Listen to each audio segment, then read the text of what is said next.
Hello everyone, कैसे हैं आप सब। और आई होप कि आप सब ठीक होंगे। आज हम करने वाले हैं क्या, कौन सा पेपर है हमारा, सहायक संचालक किसान कल्याण और कृषि विकास क्षेत्र विकास अधिकारी, या कौन सा है ये, सहायक संचालक। ठीक है, 2019 जरूर लिखा हुआ है, लेकिन ये पेपर कब का है, 2021 का। ठीक है, ओके। अब हम थोड़ा सा हमारे चैनल के बारे में बता दें। हमने अभी क्या करी है, टेस्ट सीरीज स्टार्ट करी है 13 सेप को। अब कौन सा पेपर है हमारा, एमपी जियोग्राफी का पेपर है। ठीक है, यदि आपको भी टेस्ट सीरीज से जुड़ना है तो आप मुझे मैसेज कर दीजिएगा। साथ में ये जो पीडीएफ है आपको टेलीग्राम चैनल पर मिल जाएगी, और यदि आपने फर्स्ट बार विजिट किया हुआ इस चैनल को तो सब्सक्राइब जरूर करें। ठीक है, अब हम पढ़ते हैं।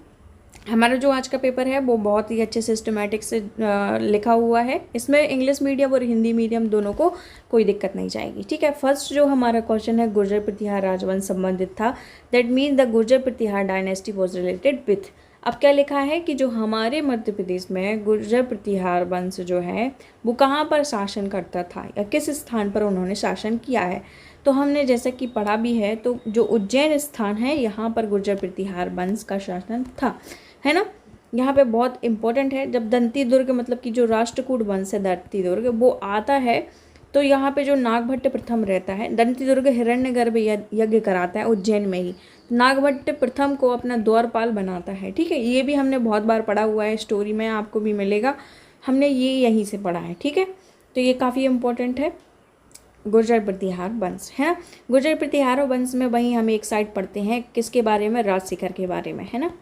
राजशेखर बारे में पढ़ते हैं। जो दरबारी कवि था वो गुर्जर प्रतिहारों का ही था, है ना। एक ये दरबारी कवि थे। कर्पूर मंजरी आपने सुनी होगी, कर्पूर मंजरी इनकी बहुत अच्छी रचना है और प्रसिद्ध रचना है ना। बाल रामायण, बाल भारत, ये भी इनकी रचनाएं हैं।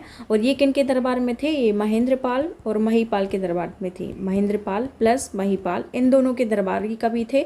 फिर इसके बाद ये कलचुरी वंश में चले जाते हैं, कलचुरी वंश के शासकों के दरबार में चले जाते हैं। और कलचुरी वंश में कौन रहता है, युवराज देव प्रथम। ठीक है, युवराज देव प्रथम या फिर युवराज देव। ठीक है, अब इनको वो क्या उपाधि देते हैं, राजशेखर युवराज देव को बोलते हैं उज्जैनी भुजंग, है ना। हमने ये भी पढ़ा हुआ है, उज्जैनी भुजंग की उपाधि दी थी। साथ में उन्होंने क्या बोला था, साथ में उन्होंने बोला था, इन्होंने नहीं बोला था, लेकिन युवराज को केयूर वर्ष भी बोला जाता है ना, उनकी ये उपाधि है। इतना हमें पता चल गया इनसे। अब हम इसके बाद नेक्स्ट पे बढ़ेंगे। दूसरा क्वेश्चन क्या है, दूसरा क्वेश्चन है भास्कर भट्ट को विद्यापति की उपाधि किसने दी।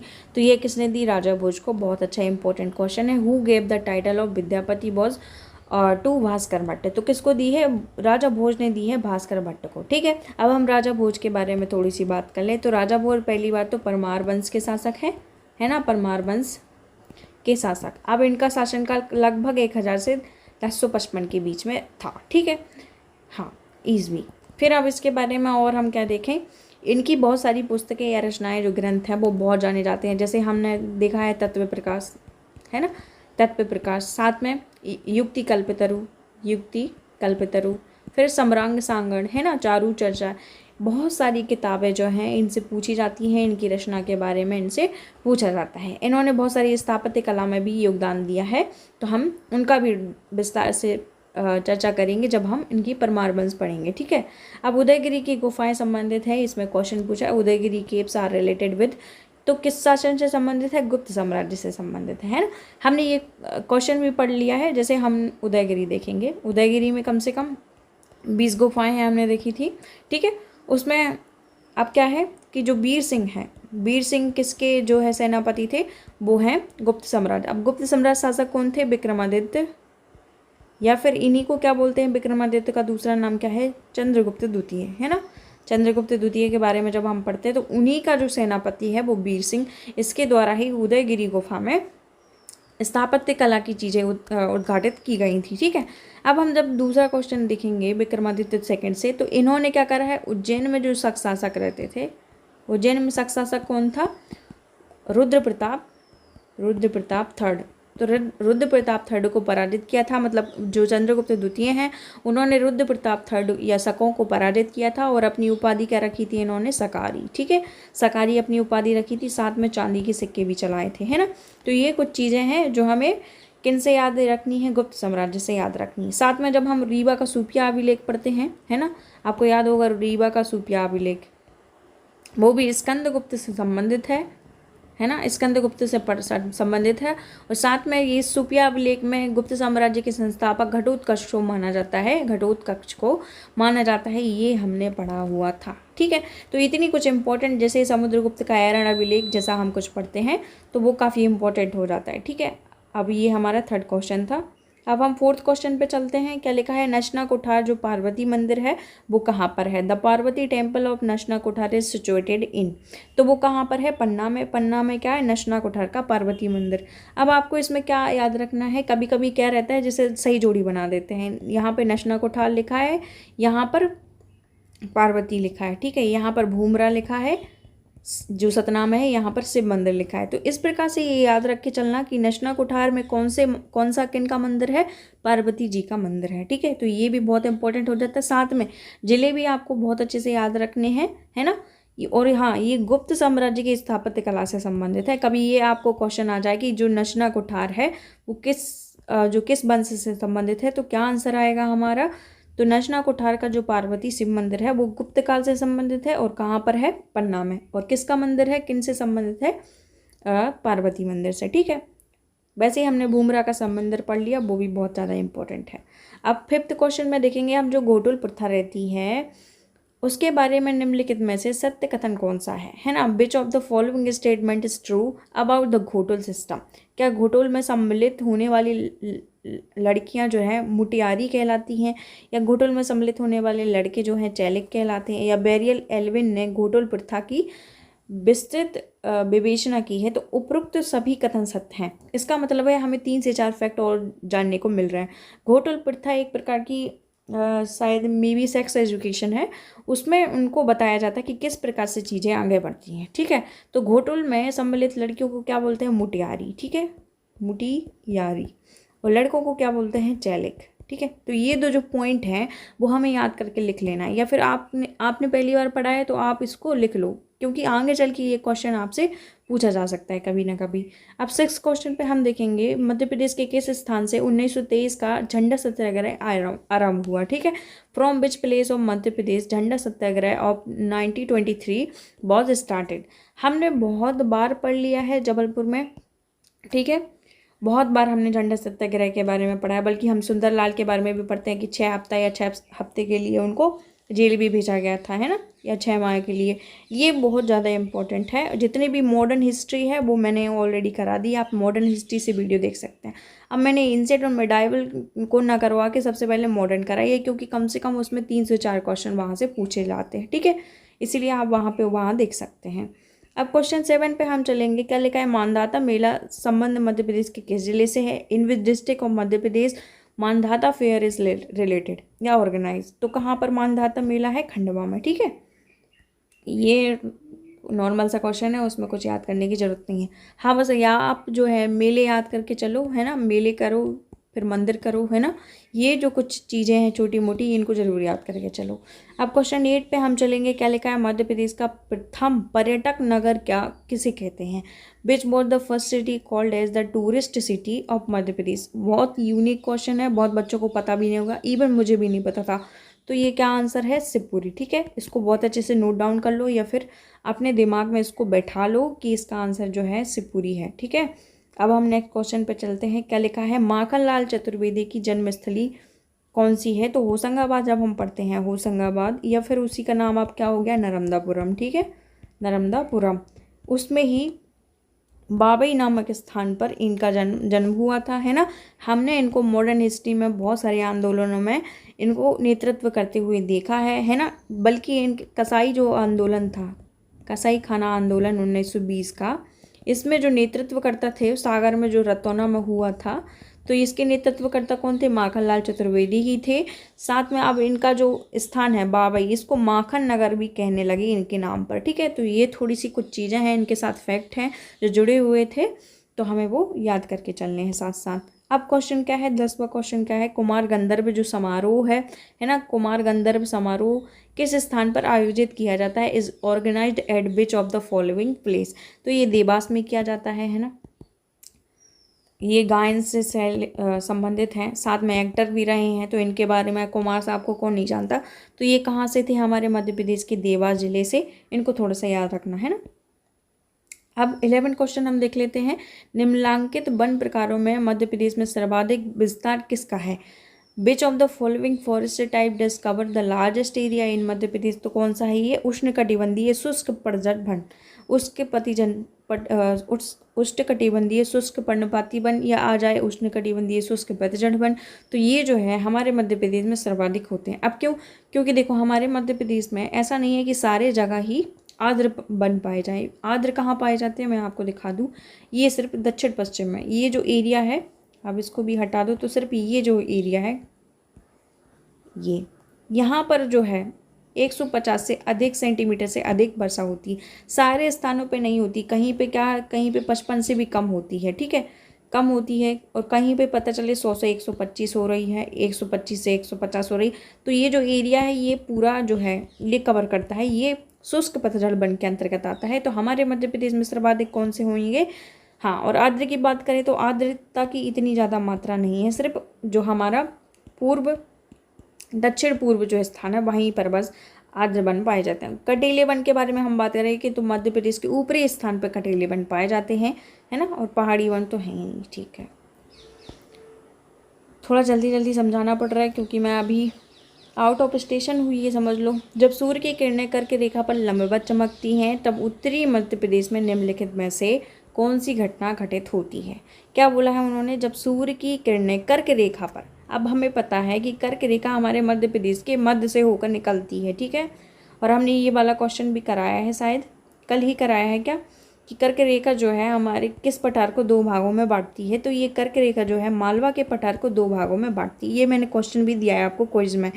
तो क्या लिखा है कि जब सूर्य कर्क रेखा पर लंबवत चमकता है, मतलब ये जब इस पे लंबवत चमक रहा है तब, सॉरी ये लंबवत चमक रहा है तब मध्य प्रदेश में कौन सी घटना होती?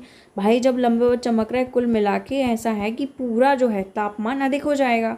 तो क्या लिखा है? तापमान बहुत बढ़ जाता है क्या? टेम्परेचर राइज वेरी हाई, बिल्कुल सही है।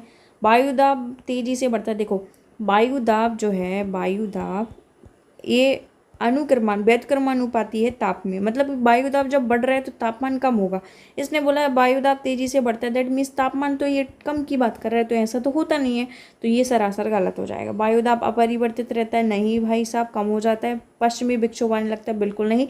इसका आंसर यही होगा, कॉमन सेंस वाला आंसर है, सभी पे बनना चाहिए, ठीक है। हाँ, अब 13 क्वेश्चन देखेंगे, ये डिलीट हो चुका है तो हम इसको छोड़ने वाले हैं, ठीक है। अब ये देखो, अप्रैल 2018 के अनुमान के अनुसार मध्य प्रदेश के निम्नलिखित कोयला क्षेत्रों में किसका कोयला भंडार सर्वाधिक था? Which of the following coal field of Madhya Pradesh has largest reserve of coal as per estimates of April 2018 की बात कर रहा है, और उसमें बोला कि कोयला क्षेत्र में किसका कोयला भंडार सर्वाधिक था? अभी भी सिंगरौली का ही है कोयला भंडार, हमें पता है ना। हाँ, और कोयले की बात करें तो हमारे मध्य प्रदेश में कोयला क्षेत्र में कितना स्थान है? तो हमारे मध्य प्रदेश में कोयले का 4th स्थान है ना। हमने कल परसों ही देखा है, जब हमने बजट का वीडियो अपलोड किया था तो उसमें ही हमने आपको खनिज की रिपोर्ट भी बताई है। फर्स्ट स्थान किसका है? तांबे का है, फिर प्लस मैंगनीज का है ना, मैंगनीज का है, पहला स्थान है। सेकंड स्थान हमने किसका देखा था? रॉक फास्फेट का देखा था, है ना। थर्ड स्थान हमने किसका देखा था? हम देखें तो चूना पत्थर जो है तीसरे स्थान पर है। 4th किसका है? हमने अभी देख लिया, ये कोयला क्षेत्र का जो है 4th स्थान है, ठीक है। 6वें स्थान पे कौन से थे? बॉक्साइड के बारे में हमने देखा था, और साथ में हमने लो ओएस के बारे में देखा था। तो किस स्थान पे आ रहा था? वो 6वें स्थान पे। तो इस मध्य प्रदेश की अभी ये करंट खनिज निगम की रिपोर्ट है, आपको ये थोड़ा बहुत अच्छे से ध्यान में रखना है, कहीं ना कहीं क्वेश्चन आपको फंस जाएगा, ठीक है। अब हम नेक्स्ट क्वेश्चन पे चलते हैं। हाँ, बालाघाट के मैंगनीज का भंडार जो है किस सेल समूह में संचित है? तो in which the following rock formations manganese reserve of the Balaghat occurs. ये क्या आंसर है इसका? धारवाड़ सेल समूह। बहुत ही इम्पोर्टेंट क्वेश्चन है। हाँ, जैसे हम बिजावर की सेल समूह पढ़ते हैं ना, बिजावर या बिजवार उन्हीं को बोलते हैं, तो वो कहाँ पर है? पन्ना में है। पन्ना में क्या मिलता है? हीरा, ठीक है। और फिर यदि हम कोल की बात करें तो बिंदन कागारी सेल जो रहती हैं, बिंदन सेल समूह, उसमें कोला मिलता है, ठीक है, या कोल माइंस बोलते हैं। तो जो धारवाड़ क्रम की चट्टानें हैं, है ना, वो बहुत ज़्यादा इम्पोर्टेंट है। और कहाँ मिलता है? मैंगनीज उनमें मिलता है। और कहाँ पर? बालाघाट में। अब बालाघाट की जब हम खदानों की बात करें तो हमने कुछ याद करी थी, कौन कौन सी थी? रमरमा, तरोड़ी, है ना। ये जो किससे संबंधित हैं? ये मैंगनीज के अयस्क के से संबंधित हैं और ये आएंगे ही आएंगे, आपसे पूछे जाएंगी। अब ये अच्छा हुआ कि इसमें सेल समूह भी पूछा गया है। कभी कभी क्वेश्चन का फॉर्मेट इस प्रकार से भी बन सकता है, ठीक है। ओके, अब हम नेक्स्ट क्वेश्चन पे चलते हैं। 16 देखते हैं। मध्य प्रदेश में जो गैर पारंपरिक ऊर्जा का सबसे बड़ा स्रोत कौन सा है? अब इसमें पूछा है which one of the following is biggest source of the non conventional energy in Madhya Pradesh. तो क्या है? पवन ऊर्जा जो है हमारा, गैर पारंपरिक ऊर्जा मतलब कि पारंपरिक क्या, ऐसी जो ऊर्जा रहती हैं जो हमारे पर्यावरण को हानि पहुंचाती हैं, साथ साथ इनकी जो खपत है समय के साथ ये खत्म हो जाएंगे, ठीक है। लेकिन जो हम जैसे बात करें जो पारंपरिक सोर्स ना हो के गैर पारंपरिक, जो जिनका सोर्स जो है कभी ख़त्म नहीं होने वाला है ना, और ना ही वो पर्यावरण को इतना हार्म पहुंचाते हैं, तो पवन ऊर्जा इसमें आंसर सही है। अब पवन ऊर्जा के बारे में भी हमने बजट में कुछ पढ़ा था कि इसका स्थान कौन सा है, तो 8th नंबर पवन ऊर्जा चल रही है। और सौर ऊर्जा का हमारे मध्य प्रदेश में कौन सा स्थान है? 4th जो है सौर ऊर्जा का है। ये दोनों आंकड़े भी आपको साथ साथ याद करके चलने हैं। अब 17 क्वेश्चन देखेंगे हम। क्या है? मध्य प्रदेश में विद्युत उत्पादन कंपनी द्वारा आपूर्ति की गई कुल विद्युत में तापीय विद्युत का हिस्सा कितना है? देखो, अभी ये 2021 के करंट अफेयर के हिसाब से है, तो हम इसको अभी क्या लिखा है? 75% से अधिक, लेकिन हमें इसको करंट के हिसाब से देखना पड़ेगा, है ना। तो हम इसको डायरेक्ट बस ऐसे ही ले रहे हैं, इसमें कोई भी एक्सप्लेनेशन नहीं दे रहे हैं, ठीक है। हाँ, अब ये देखो, मध्य प्रदेश में दीनबंधु योजना निम्नलिखित में से किससे संबंधित है? जब आप शायद आईसीटी पढ़ोगे तो आपको परीक्षा धाम या फिर कोई भी आपकी जो भी बुक होगी उसमें लास्ट में बहुत सारी योजनाएं दी हैं, और उस योजनाओं में अलग अलग छोटी छोटी योजनाएं दी हैं। तो उसमें ना कि ये योजना किससे संबंधित है, ये योजना किससे संबंधित है, किस फील्ड से संबंधित है, इस प्रकार से लिखा हुआ है। तो मध्य प्रदेश में वही पूछा है कि जो दीनबंधु योजना है वो किससे रिलेटेड है। हमें लगेगा ये स्वास्थ्य योजना है संबंधित या फिर शिक्षा से, लेकिन नहीं। जैसे हमने पेंसिल योजना पढ़ी थी, है ना, पेंसिल योजना जब हम पढ़ते हैं तो वो इस शिक्षा से संबंधित ना होकर वो कारखानों में जो काम करने वाले बच्चे हैं उनके लिए है। वही इसी प्रकार से जो दीनबंधु योजना है वो किससे संबंधित है? बिजली बिल से संबंधित। यही छोटे छोटे फैक्ट जो हमें ले डूबते हैं और 1 नंबर हमारा चला जाता है, ठीक है। अब हम 19 क्वेश्चन देखेंगे। मध्य प्रदेश जो पावर जनरेटिंग कंपनी लिमिटेड का है संजय गांधी तापीय विद्युत गृह बिरसिंहपुर, कहाँ पर है ये? उमरिया में। हम यहीं पे लिख ले रहे हैं। निम्न में से किस, अरे यही क्वेश्चन पूछा था, तो क्या लिखा है? उमरिया में ही ये है। पहली बात तो अब हमें एक और फैक्ट मिल गया कि मध्य प्रदेश का पावर जनरेटिंग कंपनी लिमिटेड है ये, ठीक है। कौन सा है? संजय तापीय विद्युत गृह। कहाँ पर है ये? बिरसिंहपुर में। अब आपको यही हो सकता है कि डायरेक्ट ये क्वेश्चन बना के बोल दे कि कहाँ पर है बिरसिंहपुर, आपको जिला ही ना दे, है ना। तो कभी कभी ऐसे भी क्वेश्चन पूछ लेते हैं, तो आपको थोड़ा सा सतर्क रहना है, ठीक है। ओके, निम्नलिखित में से कौन सी श्रेणी जो है मध्य प्रदेश और छत्तीसगढ़ दोनों राज्यों में विस्तारित है? Which of the following range is spread in both Madhya Pradesh and Chhattisgarh states. तो कौन सी है? पहले हम मैप में समझ लेते हैं, फिर जाके हम थोड़ा सा डिटेल में देखेंगे। ये देखो, ठीक है, ये हमारा रफली डायग्राम है, ये हमारा मध्य प्रदेश है, ठीक है। हम जब सतपुड़ा रेंज पढ़ रहे थे, मैंने आपको 1000 बार इससे भी पहले बताया है, ये इस प्रकार से हम इसको बांटेंगे। सतपुड़ा रेंज है ना, ये है हमारी, ये कौन सी है? राजपीपला श्रेणी, हमने पढ़ा भी है ना। राजपीपला ये कौन सी है? हमारी महादेव। या ये कौन सी अर्धचंद्राकार रूप में फैली हुई है? ये कौन सी है? मैकल। देखो, मैं कई बार बोलती हूँ ये अर्धचंद्राकार फैली है, ठीक है। तो इसको आपको ध्यान से देखना है कि मैं कितनी बार बोल रही हूँ इसको। अब उसने बोला ये जो श्रेणी यहाँ से छत्तीसगढ़ लग जाता है, ठीक है। तो ये जो छत्तीसगढ़ है, तो यहाँ पर कौन सी श्रेणी आ रही है? मैकल श्रेणी, ठीक है। तो ये जो है आंसर इस प्रकार से सही हो जाएगा, ठीक है। अब हम 2011 की जनगणना पढ़ते हैं कि 2011 की जनगणना के अनुसार मध्य प्रदेश की जनसंख्या घनत्व क्या है।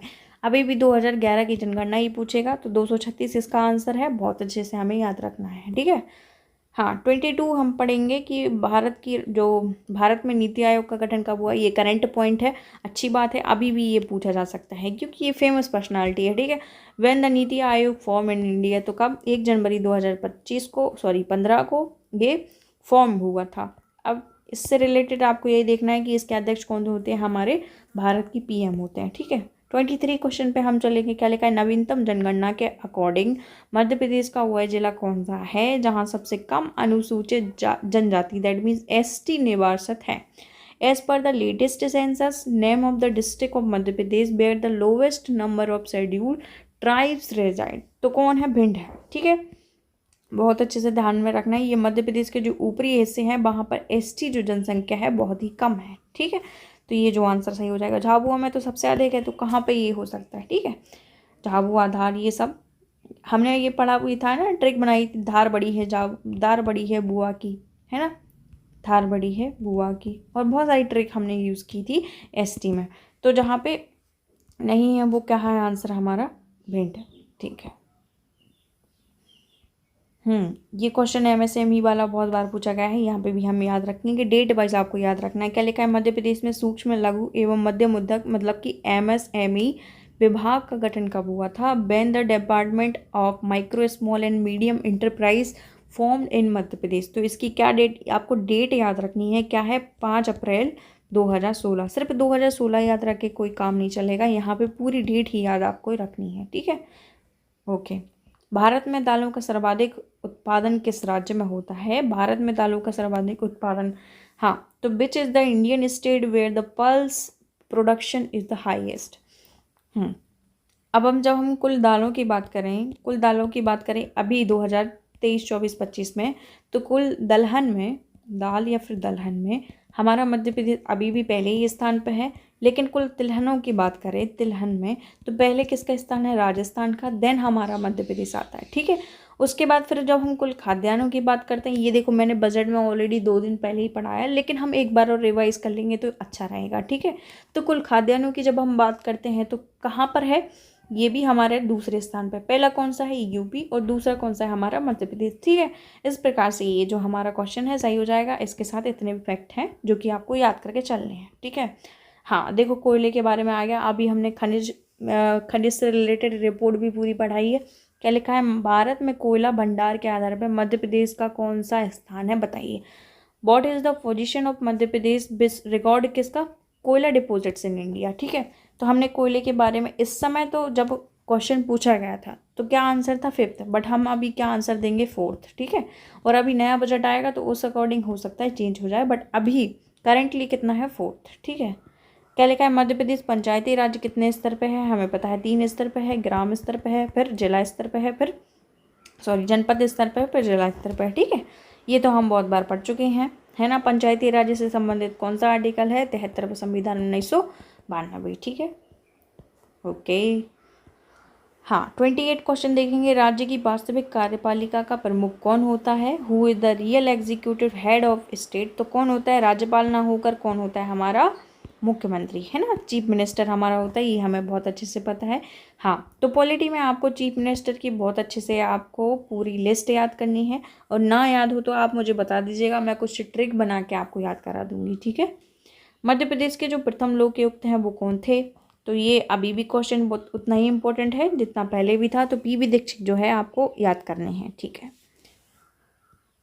30 क्वेश्चन, मध्य प्रदेश पुलिस सेवा संवर्ग की प्रथम महिला आईपीएस अधिकारी कौन थी, who is the first women IPS officer in Madhya Pradesh police service cadet. अब कौन थी, हमारी जो आशा गोपालन है उनको माना जाता है। किरण बेदी हमें पता है भारत के लेवल पे थी, हमारे मध्य प्रदेश की पूछा गई है, तो क्या आंसर आएगा, आशा गोपालन। ठीक है, हमें नहीं पता था, अभी याद कर लो तो। RCEP स्टैंड फॉर, इसका फुल फॉर्म पूछा है इन्होंने, तो रीजनल, क्या लिखा है, कॉम्प्रीहेंसिव इकोनॉमिक पार्टनरशिप, ये आपको बहुत अच्छे से याद करके लेना है।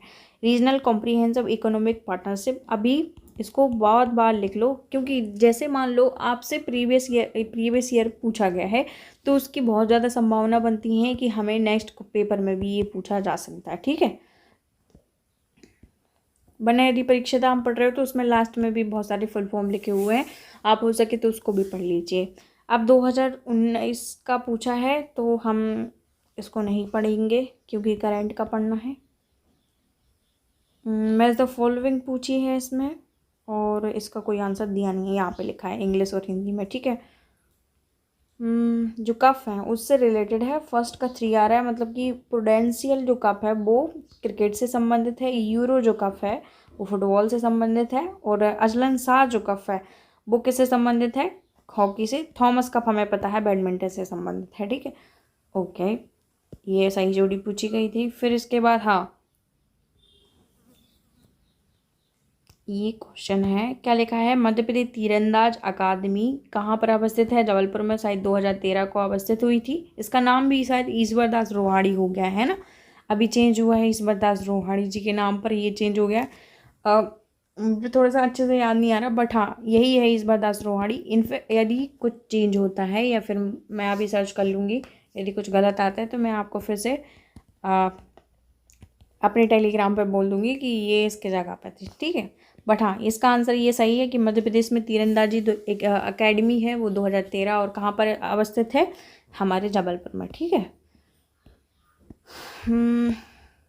एक तो हिंदी और इंग्लिश में पढ़ना पड़ रहा है तो बहुत टाइम टेकिंग प्रोसेस है। हाँ, एकलव्य पुरस्कार के बारे में हम देखेंगे, या फिर कौन सा सुमेलित है, यहाँ पर ये पूछा गया है। एकलव्य पुरस्कार तीरंदाज को बढ़ावा देने के लिए है क्या? विक्रम पुरस्कार निशानेबाजी को बढ़ावा देने के लिए है क्या? विश्वामित्र पुरस्कार तलवारबाजी को है। प्रभास जोशी जो है मलखम्ब से। देखो, इसमें ऐसा कुछ नहीं है, हर प्रकार के खिलाड़ी है, हर प्रकार के जो खिलाड़ी होते हैं वो खेल सकते हैं। यहाँ पे किसी पर्टिकुलर गेम को बढ़ावा देने के लिए ये पुरस्कार नहीं दिए जाते। लेकिन जो प्रभास जोशी पुरस्कार है, शायद 2011 में स्टार्ट हुआ था, वो मलखम्ब को बढ़ावा देने के लिए किया जाता है, और इसका उज्जैन में जो है संगठन अवस्थित है, ठीक है। ये आंसर सही हो जाएगा। फिर हम 36 क्वेश्चन पे देखेंगे, केंद्र सरकार द्वारा जारी किए गए मेघदूत ऐप का लक्ष्य क्या है? लक्ष्य समूह कौन सा है? Which of the target group of Meghdoot app launch by the central government. हमने ये मेघदूत बहुत बार पढ़ा है, तो क्या लक्ष्य किट को कर रहा है? कौन से समूह को? किसान समूह को, ठीक है। ये क्वेश्चन आंसर सही हो जाएगा। त्रिशूल मिसाइल है, क्या है? जमीन से हवा में वार करने वाला, मतलब कि सरफेस टू एयर, ठीक है, सरफेस टू एयर। बहुत बार ऐसे ऐसे क्वेश्चन पूछे जा सकते हैं। अभी तो शायद इसको हटा भी दिया गया है सिलेबस से, बट पूर्व में पूछा जा सकता था, है ना।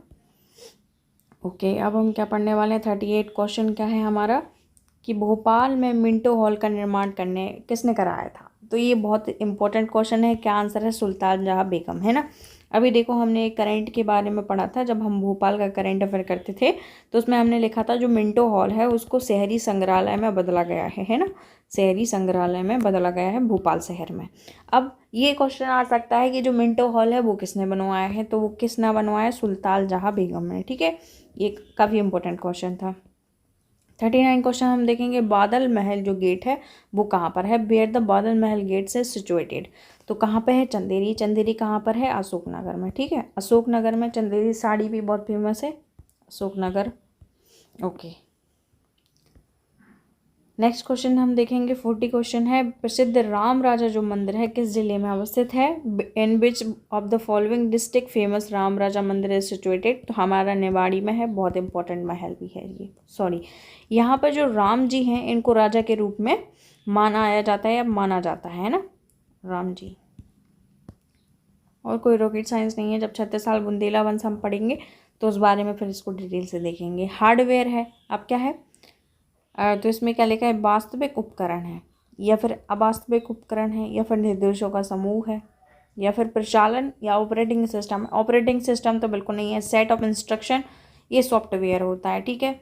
अवास्तविक उपकरण नहीं, ये बिल्कुल टेंजिबल इक्विपमेंट है, ये जो है आंसर सही हो जाएगा, ठीक है।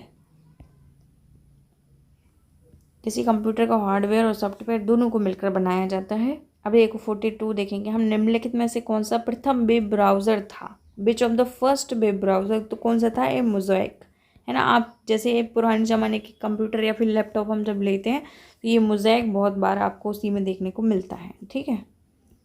43 जब हम क्वेश्चन देखेंगे, ई लर्निंग या फिर ई बैंकिंग है, ई सर्विसेज। ये क्वेश्चन हमने पहले भी अभी आके देख लिया। अभी जब हम 27 PYQ करा रहे थे, इतने टेस्ट सीरीज़ कराई थी, उसमें भी ये क्वेश्चन हमें देखने को मिला था, ठीक है। तो ये रिपीट क्वेश्चन है। 44 का हम देखेंगे, मध्य प्रदेश ऑनलाइन पोर्टल या MP ऑनलाइन पोर्टल स्टार्ट कब करा गया था?